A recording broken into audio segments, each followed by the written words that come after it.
Yan, buhay na po ang ating mga punlang siling green.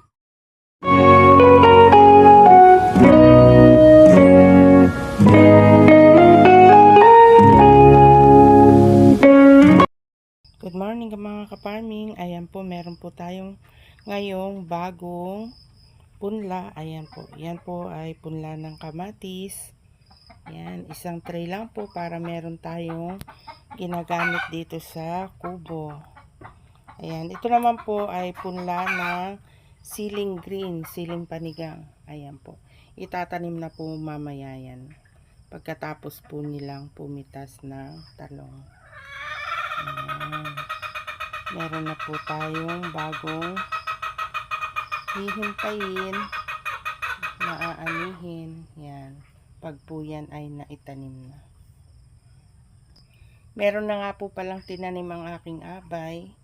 Sample po niya mamaya sa magtatanim. Ayan po. Bali pangalawang tray po to. Yan po yung ano niya. Tira niya sa dalawang tray. Sa isang tudling.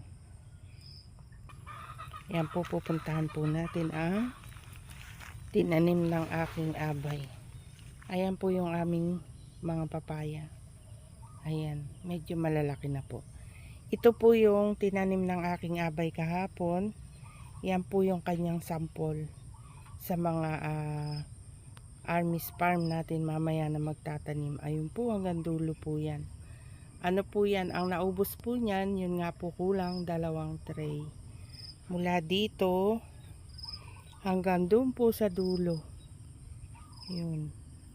Kulang 2 tray po yung naubos na punla. Yan po. Nakatanim po ang aming siling panigang dito po sa gitna ng papaya. Yan. Sa pagitan ng papaya. Yan. Para po hindi sayang yung lupa. Ang luwang po kasi ng pagitan ng papaya. Kaya pwede pong tamnan ng ibang halaman o gulay ang gitna niya. Ayan po. Ayan na po ang ating mga papaya. Yan po.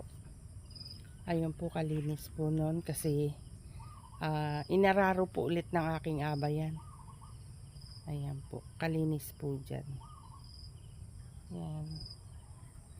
Sobrang sipag po kasi ng aking abay kaya ang aming mga halaman ay malinis po talaga. Yan.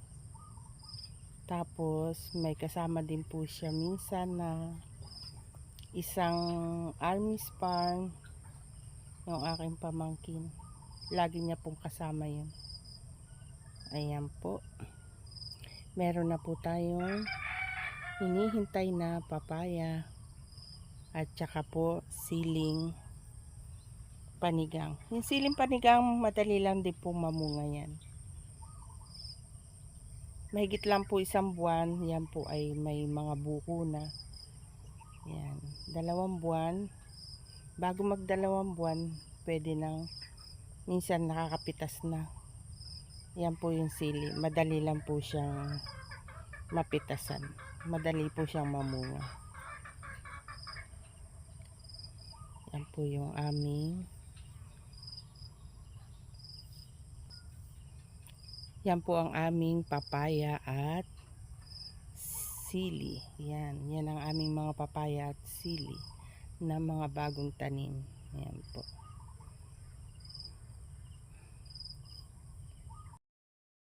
Yan na po ang ating 2 Armis Farm na magtatanim po ng ating siling panigang. Ayan po. Tinuturo po ng aking abay kung paano, kung gaano ang layo pagitan ng sili. Ayan na po sila. Binubutas po muna nila yung kanilang tatamnan.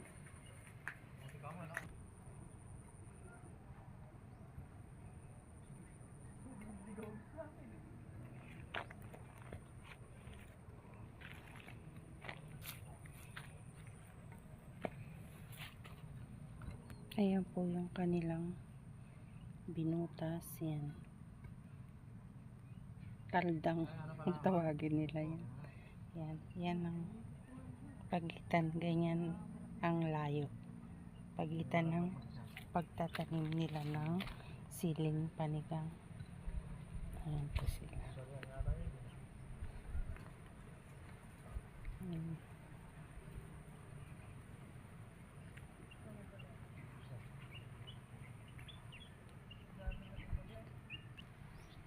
Ayan, ganyan lang po ang kanilang ginagawa pag po sila ay nagtatanim ng siling panigang. Ayan. Pagkatapos po nilang butasin yan, taldangin hanggang dulo, ay i-shoot lang po nila dyan sa butas na yan ang punla. Ayan. Ayan, ihuhulog lang po dyan yung punla. Ayan, ihuhulog lang po yung punla dyan, tapos kakabigin lang po yung lupa. Ayan, okay na po nun. Makatanim na. Ganun lang po sila magtanim ng labuyo, ay panigang, siling panigang. Yun po ang aking abay. Ayan, dinala niya na po yung punla ng sili. Ayan. Bago nga po pala nila i-shoot yan dun sa ginawa nilang butas, bago po itatanim ay nilalagyan po muna nilang gamot para po hindi kainin ng insekto yung ugat.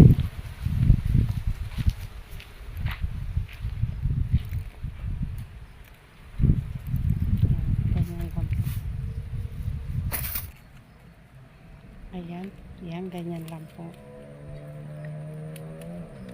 Tapos, di ba lang, ano yan, tatabunan pa. Ayan, ganyan lang po. Tapos, tatabunan lang po yan ng lupa. Ayan, tatabunan lang. Ganyan. Ganyan lang po magtanim ng sili. Panigang. Yan po ang aking abay.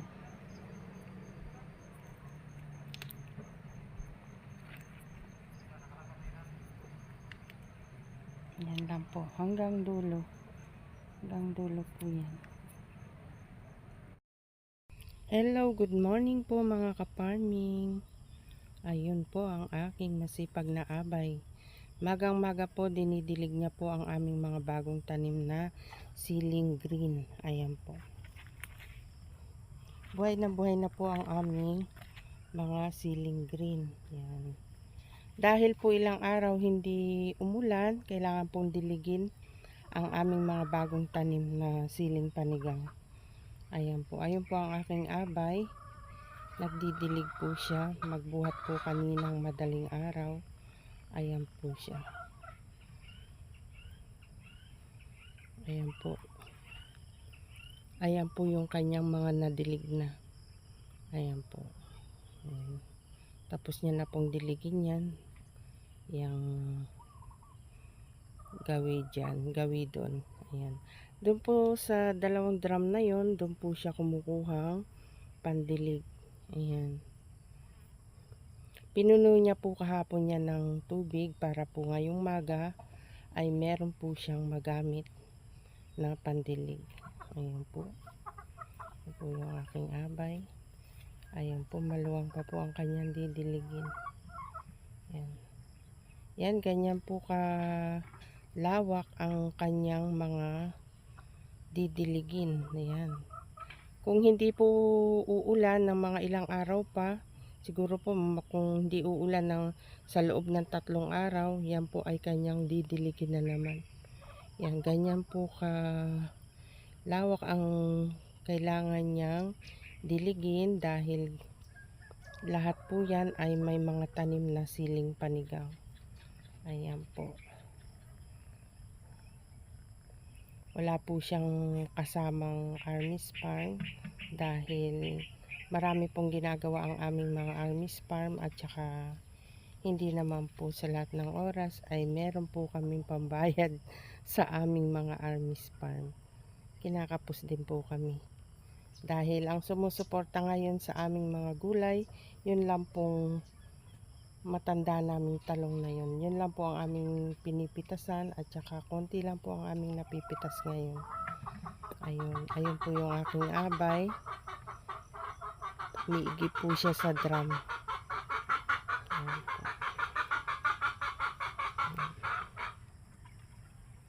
Yan. Kung hindi po masipag ang aking abay ay hindi po kami aani. Kailangan niya po talagang magsipag para po sa lahat ng aming mga pangangailangan ay meron kaming gagamitin pag kami po ay umani.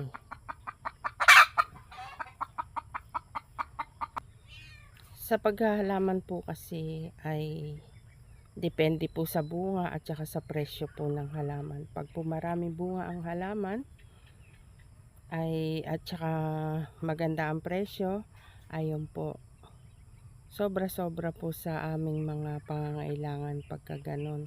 Pag naman po konti lang inaani at saka mababa yung presyo ay kulang na kulang po talaga sa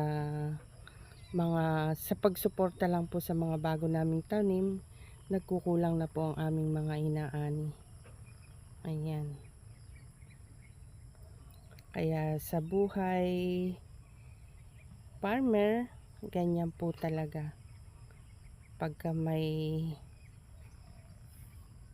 bagong tanim, ang susuporta po dyan ay yung mga unang tanim na umaani. Yun po ang sumusuporta. Yan po ang buhay farmer. Pagka umani na po to, pagka namunga na at umani, yan na naman po ang susuporta sa mga iba naming bagong itatanim ulit. Ganon. Yan po ang buhay farmer. Ang mga halaman namin ang sumusuporta sa amin at saka sa ibang mga itatanim naming mga halaman. Yan po ang sumusuporta kasi yan po ang aming mga trabaho. Yan po ang trabaho namin. Kaya kailangan pong pagbutihin talaga para po kami ay umani. Yan. Kasi pag di po kami umani, wala po kaming pangtustos sa aming mga pangangailangan sa araw-araw. Ayan. Kaya kailangan po talaga alagaang mabuti ang aming mga tanim. Kaya pasalamat po ako kay Lord dahil lagi niya pong binibigyan ng malakas na pangangatawan ang aking abay para po magawa niya lahat ng gawain niya sa bukid, dito sa bukid. Ayan po mga ka-farming, thank you for watching. Paki-like, heart, and subscribe naman po ang aking YouTube channel. Thank you for watching.